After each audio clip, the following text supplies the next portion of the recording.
Hello dear students, how are you? I hope you all are safe and healthy at home. And also, I know that you are excitingly waiting for this video. Before I start, I want to tell you that today we are going to take up a very beautiful story about an unquestionable faith and trust. In order to know this, I want to ask a question. My question for you is, whenever you are in problem, I want to know who is the first person you would approach to, or whenever you need any help, who is the first person that comes to your mind? Tell me. I know some of you might be saying parents, maybe mother, father. Some of you might be saying brother, sisters. Some of you might be saying friends. Some of you might be saying grandparents. However, I feel we can seek help of a person in whom we have a lot of trust and belief, as we know that only that person can solve our problem. In today's story, the question of trust is similarly like this. The story we are going to take up today is taken from your book First Flight, and the title of the story is A Letter to God. In the story, there is a farmer called Lencho. Lencho has unquestionable belief and trust in God. And when he has faced a great problem in life, he is going to write a letter to God. Yes, this is strange. He writes a letter to God, and let's see how he gets the response. And is he really free from his problem? To know more about it, we need to know the story. So let's get started. A Letter to God, written by G.L. Fuentes. Let's get started. Lencho's house was the only one in the entire valley. It sat on the crest of a low hill from where one could see the river and the field of ripe corn dotted with flowers that always promised a good harvest. The only thing the earth needed was a downpour. Throughout the morning, Lencho had seen the sky towards northeast. We are going to get some water. Yes, God willing. Lencho's wife called everyone for supper. Come for dinner, come. It was during the meal that, just as Lencho had predicted, by drop of rain began to fall. In the northeast, huge mountains of clouds could be seen approaching. The air was fresh and sweet. Lencho went out to have the pleasure of feeling the rain on his body. He exclaimed, "Hey, these raindrops are falling from the sky. They are new coins. The big drops are fives." But suddenly, a strong wind began to blow, and along with the rain, very large hailstorm began to fall. "Oh, it's really getting bad now," exclaimed the man. "I hope it passes quickly." It did not pass quickly. For an hour, the hail rained on the house, the garden, the hillside, the cornfield, on the whole valley. The field was white as if covered with salt. Lencho's soul was filled with sadness. A plague of locusts would have left more than this. The hail has left nothing. This year we will have no corn. That night was a sorrowful one. All our work for nothing. There is no one who can help us. We'll all go hungry this year. But in the hearts of all who lived in that solitary house in the middle of the valley, there was a single hope: help from God. Don't be so upset. Even though this seems like a total loss, remember, no one dies of hunger. That's what they say. No one dies of hunger. All through the night, Lencho thought only one of his hope: the help of God, whose eyes, as he had been instructed, see everything, even what is deep in one's conscience. Lencho was an ox of a man, working like an animal in his field, but still he knew how to write. The following Sunday, at the daybreak, he began to write a letter. It was nothing less than a letter to God. He wrote, "God, if you don't help me, my family and I will go hungry this year. I need 100 pesos in order to sow my field again and to live until the crop comes, because the hailstorm." He wrote to God on the envelope and went to the town. At the post office, he placed the stamp on the letter and dropped it into the main box. One of the employees, who was a postman and also helped at the post office, went to his boss, laughing heartily, and showed him the letter to God. Never in his career as a postman had he known that address. The postmaster, a fat, amiable fellow, also broke out laughing, but almost immediately he turned serious and commented, "What faith! I wish I had the faith of the man who wrote this letter, starting up a correspondence with God." So, in order not to shake the writer's faith in God, the postmaster came up with an idea. Let's answer the letter. But when he opened it, it was evident that to answer it, he needed something more than goodwill, ink and paper. But he stuck to his resolution. He asked for money from his employees.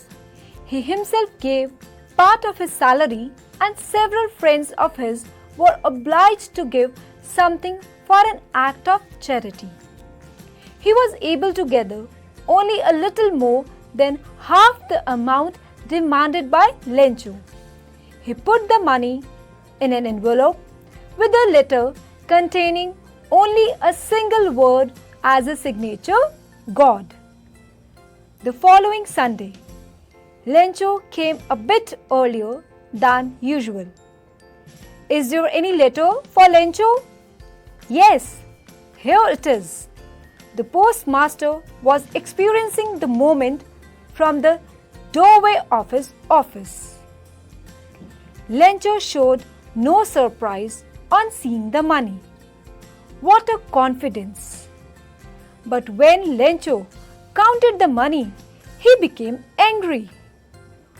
God cannot do mistake, nor he can deny what are required. Immediately, Lencho went up to the window to ask for paper and ink. On public writing letter table, he wrote another letter with much wrinkling of his brow. The moment the letter fell into the box, the postmaster went to open it. "God, of the money that I asked for, only 70 pesos reached me.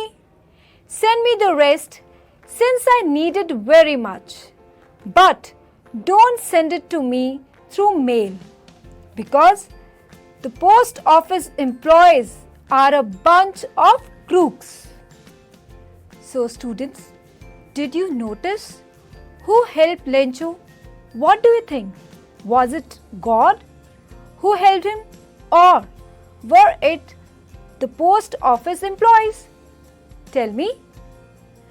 I think it were not just the post office employees, but it was his faith in God which attracted the attention of the post office employees towards his letter. This is the reason why people say that faith can move mountains. In order to understand the story, let's sum up the story. A farmer named Lencho was expecting for good shower for his cornfields. He was confident that his harvest was going to yield huge profits. To his utmost excitement, rainfall did happen, but very soon it turned into a hailstorm, destroying his entire cornfield. This hailstorm came like a big threat for the survival of his family, as their entire livelihood was dependent on the year's produce. Lencho was upset and disheartened. However, he didn't lose hope in God and had unwavering faith in Him. Lencho decided to write a letter to God, asking for 100 pesos for raising another crop and to sustain for next 1 year. He went to the post office and posted his letter addressed to God. The postmaster was surprised after reading the letter and was impressed by Lencho's immense belief in God. The postmaster, along with his colleagues and friends, contributed an amount of 70 pesos from his salary to help Lencho. The amount was put in an envelope with signature of God and was sent to Lencho.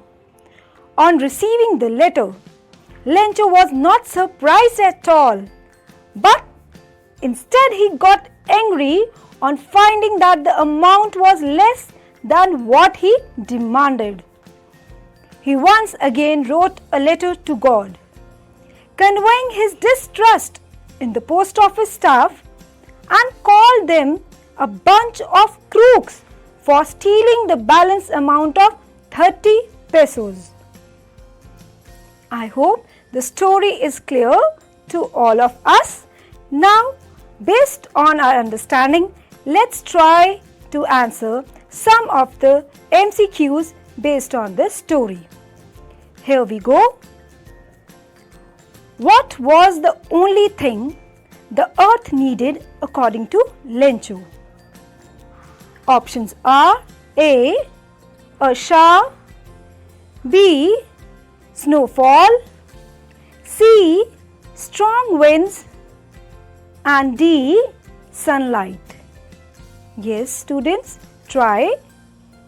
What was the only thing that earth needed according to Lencho? Try the answer. Yes. The correct option is option A, a shower. Next, what did Lencho compare the large raindrops to? Options are A. Silver coins, B. Pearls, C. Diamonds, and D. New coins. We have read this in the chapter as well. So try to guess the right answer. He compared the raindrops to, yes, it's option D, new coins. Next, Lencho compared the damage done to the crops to, options are A, an attack by rats, B, an attack by wild pigs, C, an attack by buffaloes? Or D, an attack by locusts? Yes, try to answer. He compared the damage done to the crops to? Very good. It's D, an attack by locusts. Locusts are the small insects that damage the crops. Next, how did Lencho decide to contact his last resort? His last resort means his last help, means God. So, how did he decide? Options are A, by visiting him personally, B, by writing a letter, C, by writing an email, or D, by making a call. Yes, try and find out the correct answer. Choose the correct option. We all have read. So, the correct option is B, by writing a letter. Next, on seeing the letter, the postman was moved by Lencho's. Options are A, unwavering faith in God, B, unreasonable demand, C, love for God, or D, none of the above. Yes, tell me, what is the correct option? The postman was moved by Lencho's. Very good, try. It's A, unwavering faith in God. So friends, let's move to another exercise. Read the following lines and state the reason why these lines have been said. Here are few lines. You have to tell the valid reason why these lines have been said. Means what happened. The first one is, that night was a sorrowful night. All our work for nothing. So, I leave this to you. You have to think and write the valid reason or what was the situation why this line was spoken. Next, the postmaster, a fat, amiable fellow, also broke out laughing. State the reason. Why did the postmaster laugh? Tell. We have read in the story and write it down. Next, but don't send it to me through the mail because the post office employees are a bunch of crook, said Lencho. Yes, tell me the reason why it has been said so. We all have already read this in the story. I hope you all can do this exercise. Now, let's move to another interesting activity. Read the following sentences and carefully look at the words in bold. The first one is, I love to play tennis. Second sentence, I went to watch the famous play written by Rabindranath Tagore. Students, let me share that in the first sentence, the word play is a verb which means to engage in an activity for enjoyment. Here the word play has been used as a verb. In the second sentence, play here means a theatre act. It means play in the second sentence has been used as a noun. To make it more clear, let's have a look at another example. The word is contest. The sentence is, he decided to contest in the local elections. Second, she is going to participate in a beauty contest. So, the same word contest has been used as a verb in the first one when we say he decided to contest an election, and the same word has been used as a noun when we say she is going to participate in a beauty contest. Based on the above examples, use the given words both as a verb and as a noun in a sentence.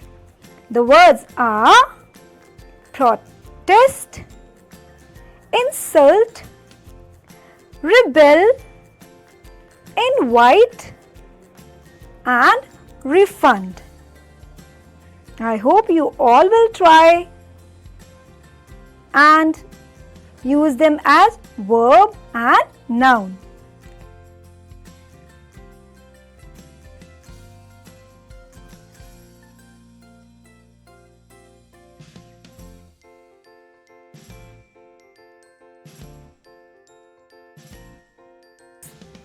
With their description below and fill in the blanks. You may use a dictionary to help you. First, let me tell you the words given here. The words are gale, whirlwind, cyclone, hurricane, tornado, and typhoon. The first fillip is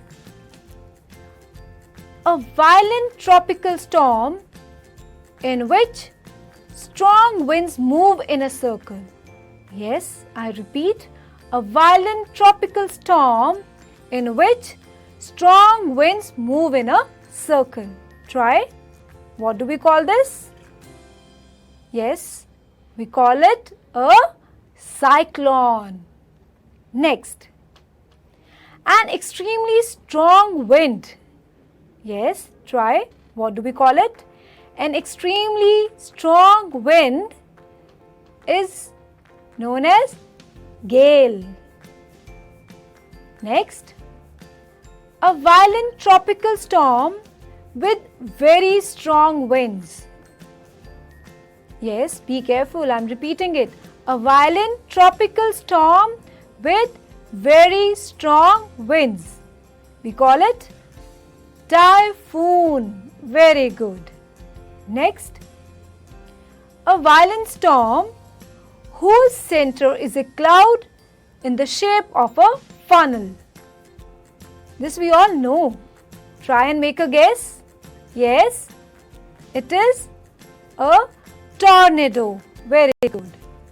Next, a violent storm with very strong winds, especially in the Western Atlantic Ocean.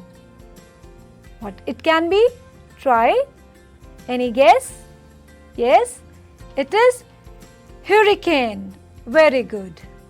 Next, a very strong wind that moves very fast in a spinning movement and causes a lot of damage. And we have heard news about it many a times. Try. What is this? It is a whirlwind. Now, let's begin with another interesting activity. Select the words that describe Lencho from the given circle. In the story, we have read about Lencho and also we came across his different traits. So, here are few words. You have to select the words that describe the Lencho. The words are given in a circle. So, here we go.